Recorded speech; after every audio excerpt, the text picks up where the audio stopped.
اس کی ابتدا کب ہوئی، کس طرح سے آئے لوگ اور انہوں نے اسلام کو یہاں پہ رائج کیا۔ بسم اللہ الرحمن الرحیم، السلام علیکم، welcome to my YouTube channel view short notes. یہاں پہ میں آپ کے ساتھ پاک 301 کے شارٹ لیکچر شیئر کروں گا۔ لیکچر سٹارٹ کرنے سے پہلے کچھ امپورٹنٹ باتیں آپ کو بتاتا چلوں کہ ان شارٹ ویڈیوز کو دیکھنے کے بعد بہت کم شارٹ ٹائم میں آپ اس سبجیکٹ کی بہت اچھی تیاری کر سکیں گے۔ یہاں پہ جو چیزیں ہائی لائٹ ہیں وہ آپ کا ایم سی کیوز والا پورشن، اس کے علاوہ آپ کا جو شارٹ کویسچنز والا پورشن ہے وہ سولو ہو جائے گا۔ یہاں پہ میں آپ کو بتاتا چلوں جو پوائنٹس ہائی لائٹ ہیں وہ میکسیمم آپ کے اس میں شارٹ کویسچنز میں اور ایم سی کیوز میں آئیں گے۔ ان کو آپ نے ساتھ ساتھ میں ریڈ بھی کرتے جانا ہے، اور ساتھ ساتھ میں اگر ہینڈ آؤٹس اوپن ہیں تو ان کو بھی، بلکہ آپ اس ویڈیو کو دیکھ لیں گے تو اس کے ساتھ ہی آپ کا یہ والا پورشن جو ہے وہ کلیئر ہو جائے گا انشاءاللہ۔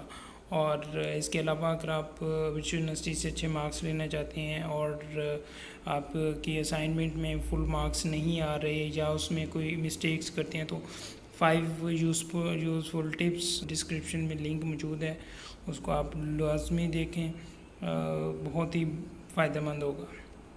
تو چلیں لیکچر سٹارٹ کرتے ہیں۔ لیکچر نمبر 1 جس میں سب سے پہلے ہم دیکھیں گے آئیڈیالوجی کو۔ آئیڈیالوجی کیا ہے؟ Ideology is a set of beliefs, values and ideals of a group and a nation. Ideology ایک گروہ اور قوم کے عقائد، اقدار اور نظریات کا مجموعہ ہے۔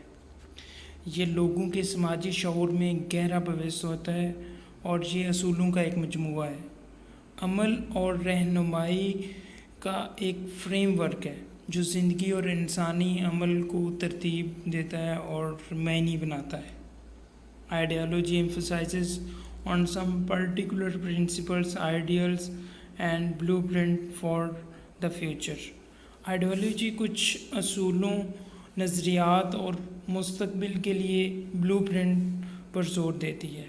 یہ موجودہ سیاسی، سماجی اور معاشی انتظامات کا جائزہ ہے جو اپنے اصولوں پر مبنی شعور پیدا کرتا ہے۔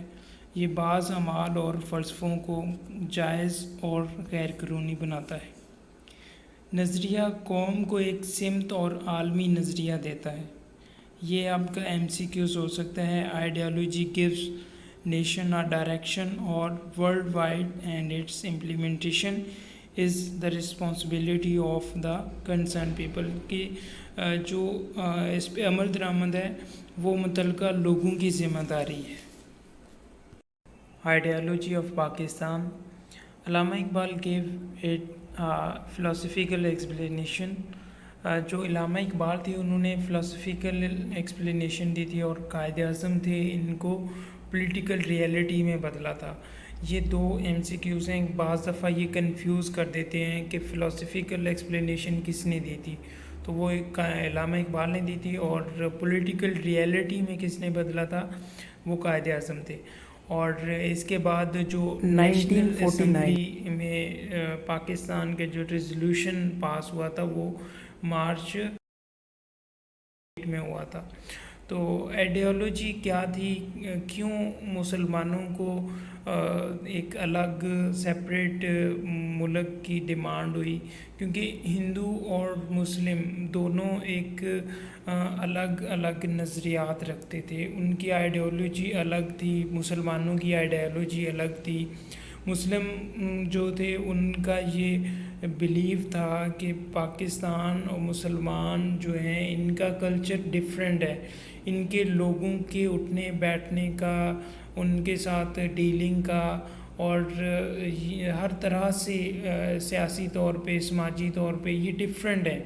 تو ان کو یہ ضرورت پڑی کہ ہمیں ایک الگ جو ہے ریاست کی ضرورت ہے۔ The Muslims believe that Islam and Hinduism are not only 2 religions but are 2 social orders that produce 2 distinct cultures. Okay? اور اس میں جو ڈفرینسز ہیں، Hindu and Muslims are not confined to the struggle for political supremacy but are also manifested in the clash of 2 social orders. یہاں پہ ایک اور بات بتاتا ہے کہ 1000 ایئرس جو ایک سال تک ایک ساتھ رہے ہیں، اس کے باوجود ان کی جو عادات ہیں، میوزک، آرٹ، جو اسکرپٹ اور جو دوسرے زندگی کے اصول ہیں، وہ سب ایک دوسرے سے ڈفرینٹ ہیں. تو ان کی اسی لیے ان کو ضرورت پڑی کہ مسلمان کی جہاں پہ میجورٹی ہے وہاں پہ ان کو سیپریٹ ہونا چاہیے. تو اس کے بعد ایک اور ایم سی کیوز جہاں پہ بن سکتا ہے کہ مسلمان جو تھے وہ کیوں ڈفرینٹ ریاست چاہتے تھے. وہ چاہتے تھے کہ ہم آزادی کے ساتھ قرآن و سنت کی پیروی میں ہم اپنی زندگی گزار سکیں.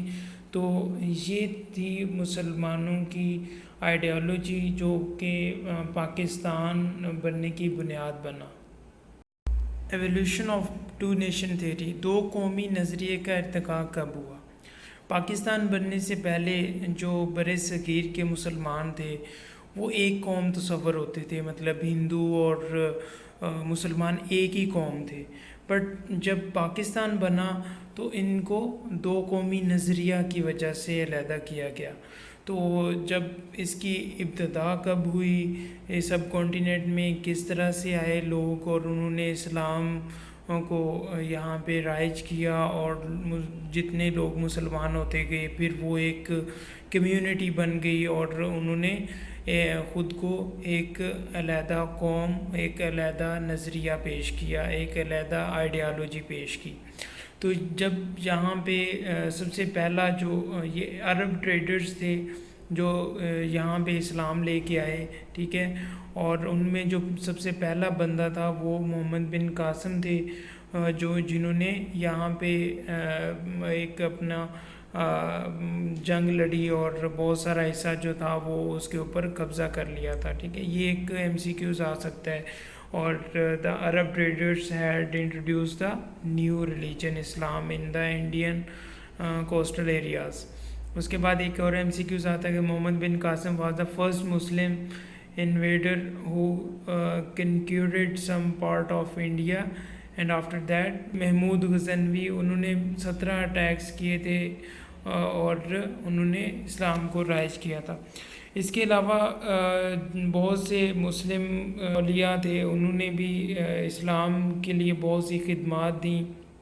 قطب الدین ایبک جن کا نام بہت فیمس ہے، جنہوں نے اسلام کے لیے بہت خدمات دیں. اس کے علاوہ اسلام could not be absorbed in Hinduism. انہوں نے یہ ثابت کیا کہ مسلمان جو ہیں وہ ہندوؤں کے میں ضبط نہیں ہو سکتے.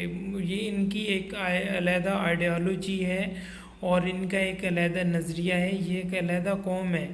اور equality and social justice inspired conversion to Islam. ٹھیک ہے، ایکویلٹی اور سوشل جسٹس جو اس نے انسپائرڈ کیا تھا مسلمانوں کو کہ ہم ایک علیحدہ قوم ہیں.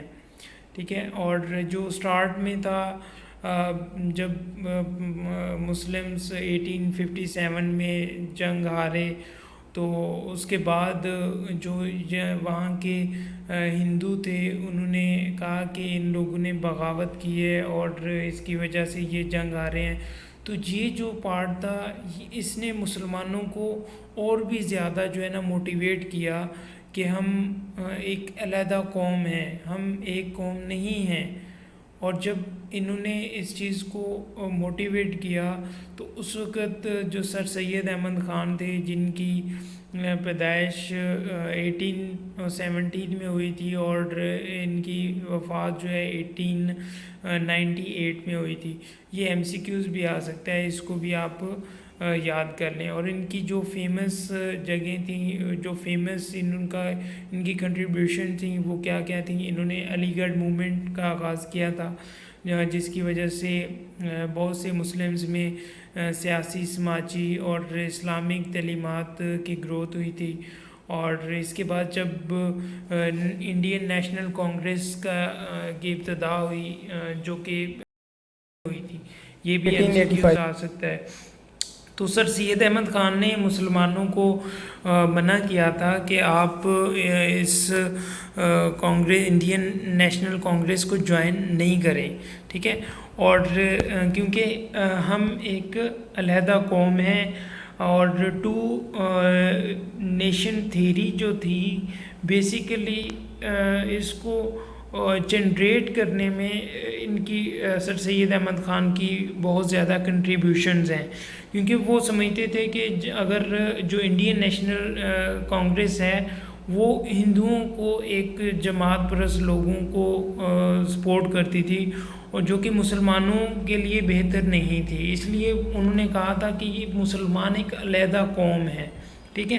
تو علی گڑھ جو ان کی ایک پہلے اسکول تھا، پھر یونیورسٹی بنی، تو اس نے بہت سے ایسے پڑھے لکھے لوگوں کو جو تعلیمات دیں جو کہ بہت زیادہ مسلمانوں کے لیے ہیلپ فل ثابت ہوئیں۔ پھر 1906 میں آل انڈیا مسلم لیگ کا آغاز ہوا، اور یہ ڈھاکہ میں پروموٹ کیا انہوں نے، اور اس کے لیے اس کا جو بیسک مقصد تھا وہ political rights and interest in the Muslims تھا، کہ مسلمانوں کے جو رائٹس ہیں اور پولیٹیکل رائٹس اور مسلمانوں کے جو انٹرسٹ ہیں، لائک مسلمانوں کو کوئی اچھی جاب نہیں دی جاتی تھی، اور ان کے بہت سارے جو علیحدہ ایشوز تھے، علیحدہ جو الیکشن میں جو حصہ نہیں دیتے تھے، تو ان کو جو نا ان رائٹس کو حاصل کرنے کے لیے انہوں نے آل انڈیا مسلم لیگ کا قیام عمل میں آیا، ٹھیک ہے، اور اس کا جو مقصد تھا وہ مسلمانوں کو سپورٹ کرنا تھا، بٹ سٹارٹنگ میں یہ تھا، اس کے بعد یہ دو قومی نظریہ کی طرف گئے، اور مسلمانوں نے ایک علیحدہ ریاست کے لیے مطالبہ کر دیا، جو کہ بعد میں پاکستان کی صورت میں وہ کامیاب ہو گئے۔ ہندی اردو کنٹروورسی، جب 1857 میں مسلمان جنگ ہارے تو اس کے بعد اردو وہاں پہ سرکاری طور پہ رائج تھی، بٹ جو وہاں کے ہندو تھے ان کو یہ چیز پسند نہیں تھی، اور اسی ٹائم سے یہ جو کنفلکٹ تھا یہ شروع ہو گیا۔ تو یہاں پہ جو چیزیں ہائی لائٹ ہیں پلیز آپ ان کو نوٹ کرتے جائیں، ان کو ساتھ ساتھ ریڈ آؤٹ کرتے جائیں، میمورائز کرتے جائیں۔ میں اردو میں آپ کو سمجھا رہا ہوں تو آپ اس کو انگلش میں سمجھتے جائیں، انگلش ساتھ ساتھ پڑھنے میں ٹائم زیادہ لگتا ہے تو یہ لیکچر جو ہے نا بہت زیادہ ہو جائے گا، اس لیے میں تھوڑا اردو میں آپ کو بتا رہا ہوں۔ تو جب 1857 میں اردو رائج ہو گئی تو انہوں نے جو ہے نا ڈیمانڈ کی کہ اس کو جو ہے نا ہندی آفیشیل زبان ہونی چاہیے۔ تو اس ٹائم جو ہندو تھے انہوں نے اسٹرائک شروع کر دی، کہ احتجاج مظاہرے شروع کر دیے، اور یہ بنارس میں ہوا تھا۔ یہ بڑا اہم جو ہے نا MCQs ہے، اس کو لازمی یاد کر لیں کہ 1867 میں بنارس میں جو ہے نا اردو ہندی کے لیے جو کنفلکٹ تھا اس میں ڈیمانسٹریشنز ہوئی تھیں، ٹھیک ہے، اور یہ ایک اردو ہندی کنٹروورسی تھی۔ تو اس کے بعد جب یہ انہوں نے مظاہرے کیے 1867 میں، تو سر سید احمد خان نے پریڈکشن کی تھی کہ مسلمان جو ہیں وہ ایک علیحدہ قوم ہے، اور ان کو ایک علیحدہ جو ہے نا ریاست کی ضرورت ہے، اور اس ٹائم سے انہوں نے کہا تھا کہ مسلمان جو ہے نا وہ ایک قوم نہیں ہے، وہ ایک علیحدہ قوم ہے۔ تو یہ جو اردو ہندی کنٹروورسی تھی، یہ بھی مسلمانوں کو موٹیویٹ کیا تھا کہ آپ ایک علیحدہ ریاست کی ڈیمانڈ کریں، آپ ایک علیحدہ قوم ہیں۔ تو امید ہے کہ یہ لیکچر آپ کو کلیئر ہو گیا ہوگا، اور اس کی آپ کو اچھے سمجھ آ گئی ہوگی۔ پلیز جلدی سے اس ویڈیو کو لائک کریں، کمنٹ میں آپ اپنی رائے دیں، اور اس ویڈیو کو اپنے تمام دوسرے دوستوں کے ساتھ شیئر بھی کریں۔ تو انشاءاللہ ملتے ہیں نیکسٹ ویڈیو میں نیکسٹ لیکچر کے ساتھ۔ اپنا بہت سا خیال رکھیے گا۔ اللہ حافظ۔